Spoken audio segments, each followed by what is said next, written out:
بسم الله الرحمن الرحيم. الحمد لله رب العالمين، والصلاة والسلام على نبينا محمد وعلى آله وأصحابه وسلم تسليما مزيدا. ثم أما بعد، إخوة الكرام، السلام عليكم ورحمة الله وبركاته.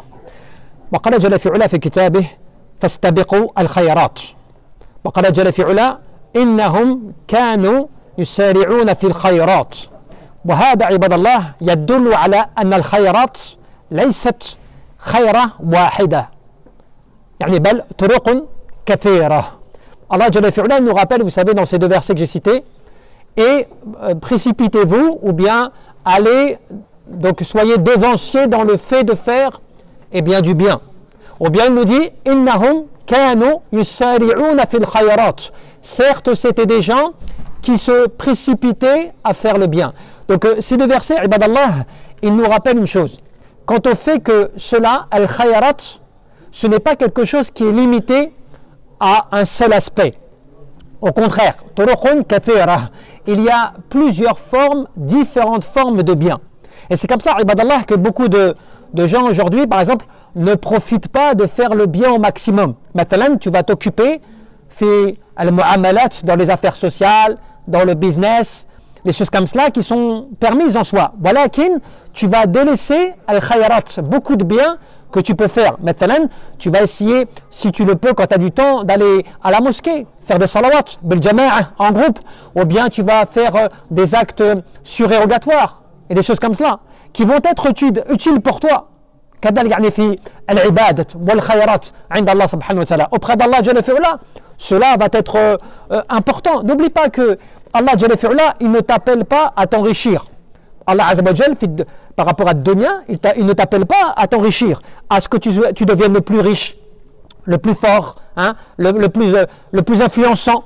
Non, Allah te rappelle au contraire qu'al-hayat ad-dunya mata', que ce bas monde il est éphémère. Et que toi tu ne dois pas t'en réjouir de ce bas monde par rapport aux affaires mondaines.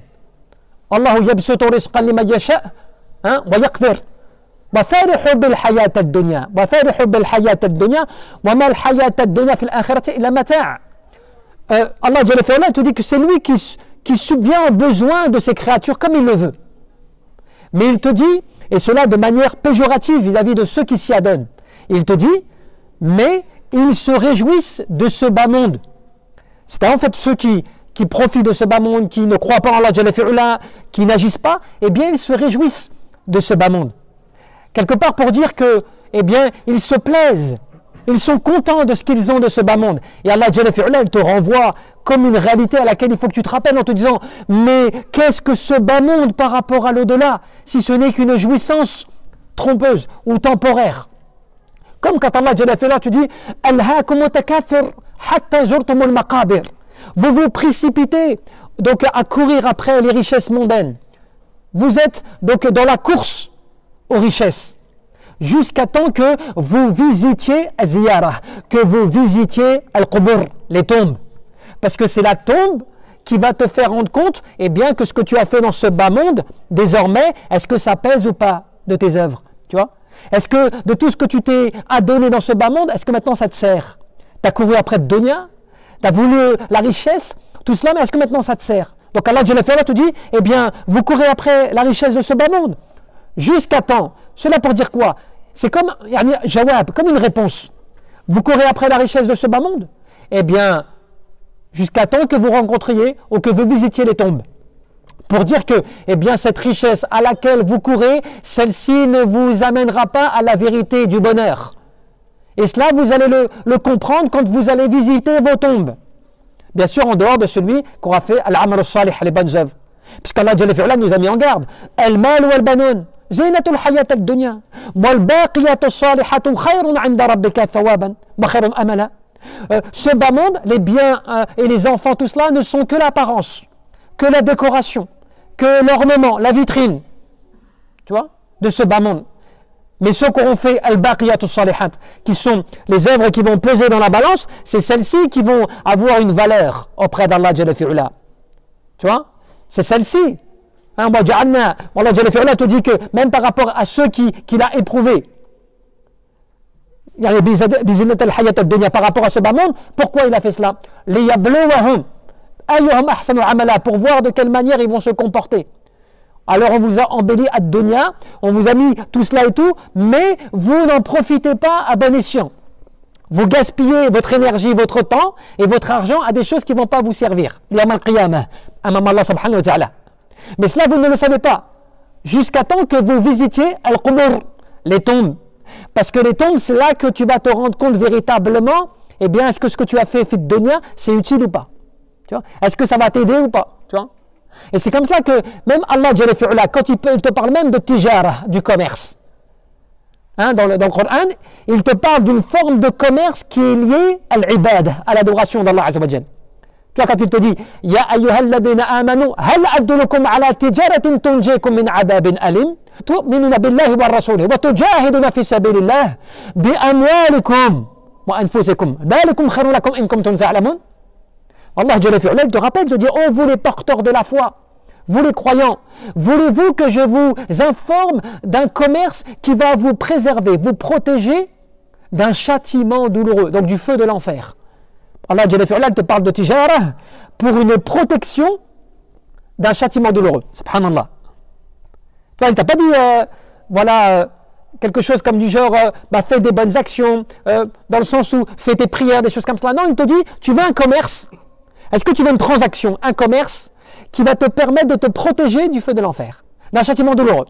Et là, il te dit, eh bien, c'est le fait que tu crois en Allah et que tu luttes sur sa voie avec tes biens, avec tes personnes. Et cela peut être aussi la lutte par le fait que tu dépenses pour Allah, que tu agis pour Allah, que tu es dans la lutte. Mais cette lutte-là, lillah jalla fi'ula. Tu vois? Ce qu'on appelle aussi jihad akbar, cette forme de combat, cette grande lutte, walakin jihad nafs, par le fait de tes passions. Par le fait de ta passion et de ta personne que tu vas faire ala ou fi batillah, bil ma'na fi ta'atillah subhanahu wa ta'ala, fi anwa' ta'at. Que tu vas lutter, tu vas pencher ton âme, pencher ta personne pour obéir à Allah subhanahu wa ta'ala, parce que c'est trop facile, tu sais, de faire le mal. C'est trop facile de faire le mal.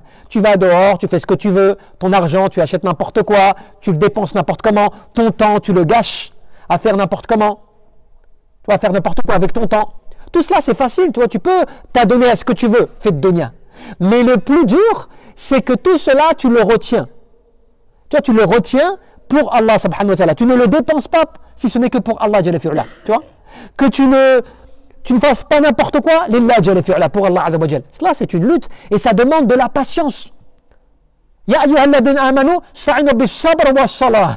Inna Allaha ma'a sabirin. Oh, vous les croyants, recherchez la patience dans la prière. Car certes, Allah jalla fi'ala est avec ceux qui font preuve, eh bien, de patience. Comme quand Allah jalla fi'ala te rappelait encore ces versets qu'on a cités, le fait que fastabiqu al-khayrat, précipite-toi, wasari'u, tu vois, sabiqu, tu vois, tout cela, Allah jalla fi'ala, il t'appelle à quoi? À te dire que man kana fi hadhihi al-hayat ad-dunya, man sabaqa fi ad-dunya ila al-khayrat wa anwa' at-ta'at wal-ibadah lillah jalla fi'ala, يعني في الدنيا كذلك فهو السابق في الآخرة إلى الجنات. Celui qui va dans ce bas monde toujours mettre en avant et d'être parmi les premiers, d'essayer toujours de se précipiter à faire le bien, eh bien la récompense pour lui, l'Yawm al-Qiyamah, c'est quoi? Eh bien c'est le fait qu'il sera parmi les premiers à entrer au paradis. Parce que tu as été parmi les premiers. Toujours tu es parmi les premiers à vouloir faire le bien. Quand des fois tu vois à la mosquée, tu peux venir tôt à la mosquée des fois pour être parmi les premiers. Ou bien tu peux venir tôt à la mosquée le vendredi pour essayer d'être parmi les premiers. Tout ça parce que tu sais que les anges, ils vont noter ton nom avant que l'imam monte sur le minbar. Et que toi, dès que tu es rentré, dakhalta fil masjid, tu es rentré dans la mosquée, avant que l'imam monte sur le minbar, eh bien tu vas tirer la récompense que ton nom soit mentionné dans les feuillets des anges. Comme quoi tu es bien présent à la mosquée. Subhanallah. Yawm al-Jumu'ah. Pourquoi? Parce que lorsque l'imam monte sur le minbar, eh bien après, les anges ferment leurs feuillets et ils vont à l'intérieur pour écouter, subhanallah, s'asseoir et écouter le sermon. Ce qui veut dire que quelque part, ton nom n'est pas marqué ensuite par la suite. Même si tu as la récompense peut-être parce que tu es parti au Jumu'ah, parce que tu es parti à la mosquée. Mais cette récompense de pouvoir avoir son nom inscrit dans les feuillets des anges, qui savent que toi, Foulan, de Foulan, un tel, fils d'un tel, était présent, est venu à la mosquée tôt, tu vois, subhanallah. Cela, c'est le khayrat, ça fait partie des grands biens qu'Allah t'accorde, tu vois, qu'on néglige. Et cela, des fois, tu le négliges à cause de quoi? Parce que tu as un commerce, parce que tu as une occupation mondaine, parce que tu préfères discuter dehors, parce que tu préfères prendre ton temps à la maison, des choses comme cela, qui te fait gâcher beaucoup de khayrat, beaucoup de biens. Et surtout, qui ne te fait pas être parmi les premiers, les devanciers, ceux qui se précipitent tout le temps à essayer d'être parmi les premiers à faire le bien. Innahum kanu yusari'una fil khayrat. Parce que ceux qui ont la grande récompense auprès d'Allah, ce sont ceux aussi qui se sont précipités à faire le bien pour Allah. Ceux aussi que parmi ceux qui sont égarés, perdus dans ce bas monde, voués à leur destruction, en dehors de illa alladhina amanu wa amilu salihat wa tawasaw bil haqqi wa tawasaw bis sabr. Tu vois, ceux qui ont la foi en Allah et qui font des bonnes œuvres. Voilà, amal salih, la bonne œuvre, c'est celle que tu fais qui est conforme à ce que le prophète t'a montré. Mais aussi surtout bil-ikhlas, avec la sincérité. Le fait de la véracité dans tes paroles et dans tes actes. Et beaucoup de gens aujourd'hui, tu vois, ils pensent que le bien, voilà, je fais la prière, je jeûne, je fais ce qui m'est commandé, voilà, de manière partielle, ça me suffit. C'est déjà bien. Et ils ne pensent pas que, en fait, le degré d'élévation, il ne se fait pas simplement avec la simplicité, il se fait avec l'effort, le fait que tu vas t'efforcer à être parmi ceux qui recherchent toujours à exceller dans l'adoration d'Allah. C'est ça que tu comprends, tu vois, tu vois, l'iman, l'islam, l'ihsan. Tu vois, tu as l'islam, tu as la foi en Allah, que tu crois en Allah, en ses anges, en ses livres, ainsi de suite. Aussi l'islam, donc la religion avec ses piliers, mais surtout le troisième niveau, mais tout cela pour dire quoi? C'est pas du premier au dernier, c'est bien sûr de la base, de l'importance de la foi, jusqu'au meilleur, l'excellence. Al-ihsan. An ta'bud Allah ka'annaka tara. Fa in lam takun tarah fa innahu yarak. C'est que tu adores Allah comme si tu le voyais. Parce que si tu ne le vois pas, lui, certes, il te voit. Cela, tu atteins un niveau d'excellence qui fait que tu n'as plus besoin du regard des gens. Tu n'as plus besoin de te montrer aux gens. Tu n'as plus besoin de montrer que tu es présent. Parce que tu vois, le problème de beaucoup de gens, même quand ils font du bénévolat, ou qui font des œuvres, des bonnes actions pour Allah, en groupe, souvent, eh bien, ils font attention au regard des gens. Ils font attention, tu vois, aux personnes qui y a autour d'eux. Donc, il y a un problème après de ikhlas par rapport à cela, de sincérité. Et donc, l'excellence, c'est que tu arrives à faire en sorte que ton intention, elle ne soit que pour Allah. C'est pour ça que un des pieux, il disait quoi? Il disait que حرام كذلك وحرام على قلبي يعني أن يدخله نور فيه شيء يكره الله سبحانه وتعالى. Allah Jalla fi'ula, il interdit à un cœur que la lumière y entre lorsque dans ce cœur-là, il y a des choses que Allah Azza wa Jal déteste. Ce qui veut dire que ton cœur, le problème qui se pose souvent, tu le laisses s'entacher avec des mauvaises choses de ce bas monde, des occupations illicites, du temps illicite, de la dépense illicite, même de l'acquisition de biens illicites. Et toi, tu penses que ça n'a pas d'impact sur ton cœur. Tu penses que c'est pas grave. Alors qu'en réalité, cela entache ton cœur, cela détériore ton cœur, au point même qu'il se peut que Allah Jalla fi'ula, il obstrue comme cela, que la lumière d'Allah Jalla fi'ula, an-nur min Allah Jalla fi'ula, puisse s'introduire dans le cœur à cause du fait que ton cœur contient des choses que Allah Jalla fi'ula n'approuve pas. C'est là que tu comprends. Al-yawma la yanfa'u malun wa la banun illa man ata Allah biqalbin salim. Le jour où ni les biens et ni les enfants ne seront d'aucune utilité, que le jour de la résurrection, où tu pourras étaler toute la richesse que tu veux, tu pourras étaler toute ta progéniture, tout cela ne te servira à rien, en dehors de celui qui vient Allah Jalla fi'ula avec un cœur pur. Bon, le qalb salim, le qalb khalis, c'est le cœur qui est purifié de quoi? Par rapport à shubuhat, wa shahawat, wa al-bida' wa al-muhdathat, toutes ces choses-là qui viennent contredire ton cœur, qui viennent contredire ton adoration d'Allah. Et cela, si tu ne viens pas le purifier, si tu ne viens pas travailler dessus, comment tu fais? Comment tu fais alors pour avoir ce cœur pur? Avec celui qui va venir aussi avec un cœur repentant à l'égard d'Allah. Et c'est comme cela que les savants, quand ils te disent, comme quand Allah te dit dans le Coran, وَمَا تَفْعَلُوا مِنْ خَيْرٍ يَعْلَمَهُ اللَّهُ جَلَّ فِي عُلَا. N'est-ce pas? وَمَا تَفْعَلُوا مِنْ خَيْرٍ يَعْلَمَهُ اللَّهُ عَزَّ وَجَلَّ. Donc, il n'y a pas un bien que tu vas faire sans que Allah جل في علا ne le sache. وَمَا تَفْعَلُوا مِنْ خَيْرٍ فَإِنَّ اللَّهَ بِهِ عَلِيمٌ. Il n'y a pas un bien que tu vas faire sans que Allah جل في علا ne le sache. Tu vois? Cela veut dire quoi?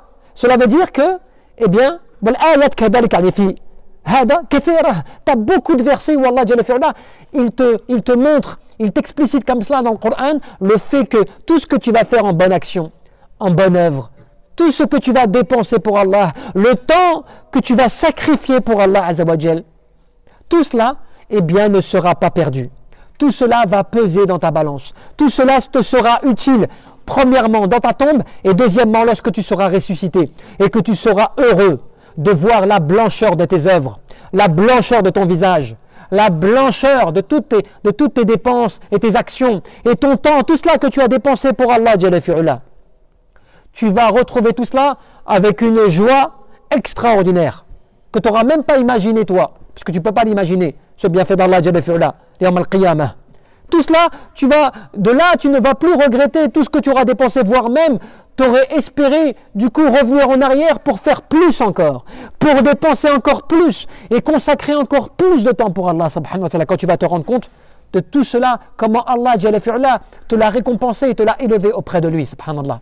Al-baqiyat as-salihat. Tu vois, tout cela qui sont les bonnes œuvres qui perdureront et qui auront un excellent retour auprès d'Allah Jalla fi'ula. Mais les gens sont éblouis par ce bas monde. Les gens sont leurrés par ce bas monde. Les gens sont trompés par Shaitan qui veut que Shaitan ya'idukum al-faqra wa ya'murukum bil-fahsha. Tout ce qu'il veut lui, eh bien, c'est simplement vous faire peur avec la pauvreté. Tu vois, si tu fais pas cela, tu vas pas gagner. Si tu rentres pas dans cela, tu vas perdre. Si tu fais pas ceci, eh bien, tu vas devenir déficitaire. Des choses comme cela. Donc, il te fait peur avec la pauvreté, de sorte que toi, à cause de cela, tu vas t'adonner à des choses illicites. Et aussi, il met devant toi des turpitudes, des actes mauvais, des péchés, qui te laissent croire que cela n'est pas si grave. Alors que cela vient recouvrir ton cœur, cela vient t'affaiblir dans ta foi, cela vient t'éloigner d'Allah Jalla fi'ula. Parce que n'oublie pas que tout acte mauvais, tout acte mauvais, qu'est-ce qu'il fait dans ta vie? Eh bien, cela ne te fait que t'éloigner d'Allah Jalla fi'ula. Tu vois, eh bien, normalement, le mal, tu dois le repousser. Tu dois le repousser avec la bonne action. Parce que c'est celle-ci qui va faire que, auprès d'Allah Jalla fi'ula, tu vas t'élever. Mais si toi, le mal, tu réponds par le mal, ou bien toi-même, tu produis le mal, ne t'attends pas qu'après, tu vas recevoir des éloges. Et que tu vas recevoir des récompenses auprès d'Allah Jalla fi'ula. Parce que tout cela sera venu gâcher tes bonnes œuvres. Gâcher ta motivation et ta sincérité à l'égard d'Allah Jalla fi'ula. Donc, ibadallah, il ne faut pas perdre de vue le fait que Allah subhanahu wa ta'ala fait de dunya dans ce bas monde, il t'éprouve. Mais il ne t'éprouve pas simplement comme cela. Il t'éprouve avec le mal et avec le bien. Il t'éprouve avec ces deux sources. Mais pourquoi il t'éprouve avec cela? Il t'éprouve pour que voir de quelle manière toi tu vas jouer avec cela. Quand Allah Jalla fi'ula te met le mal devant toi, mais que ce mal il t'attire, il veut voir de quelle manière tu vas te comporter. Est-ce que le mal tu vas l'accepter là? Est-ce que tu vas jouer avec le mal? Est-ce qu'il est venu comme ça à toi? Il s'est ouvert à toi le mal. Eh bien c'est une épreuve. Est-ce que toi tu vas résister? Est-ce que toi tu vas tenir bon? Et avec le bien aussi. Allah Jalla fi'ula peut t'augmenter tes biens. Allah Azza wa Jalla peut t'enrichir. Allah il peut te donner de la force, des choses comme cela, du pouvoir. Comment est-ce que tu vas agir avec cela? Et Allah Jalla fi'ula te dit, fitna, cela va devenir une épreuve, une tentation, voire même une discorde pour toi. Et après il te rappelle après cela, wa ilayna turja'un. Et c'est vers nous que vous serez ramenés. Pour dire quoi quelque part? C'est vers nous que vous serez ramenés pour être aussi interrogés. Parce que tous les biens qui t'ont été accordés, sur tout cela, tu seras interrogé. Tu vois la maison que tu as eue, la richesse, la facilité, les enfants, le bon travail, tout cela, tout ce qui t'a permis de profiter de ce bas monde et de jouer de ce bas monde, eh bien tu devras en rendre compte. Cela n'est pas gratuit comme cela. C'est pas tu profites et puis quelque part on oublie ce que tu as eu dans le passé. Tu devras rendre compte de tout cela. Il n'y a rien que tu n'as eu en ta possession sans que tu doives rendre compte. Subhanallah. Sur ta santé, sur ta force, sur ton argent, sur tes biens, sur ta connaissance, sur tout cela. Sur tout ce que tu avais qu'Allah t'a octroyé. Mais est-ce que toi tu as agi? Est-ce que tu as fait partie de ceux qui ont dépensé, qui ont agi? Comme Allah te dit, ceux qui croyaient en l'au-delà, mais qui faisaient la prière et qui donnaient de ce qui leur avait été octroyé. Tu vois,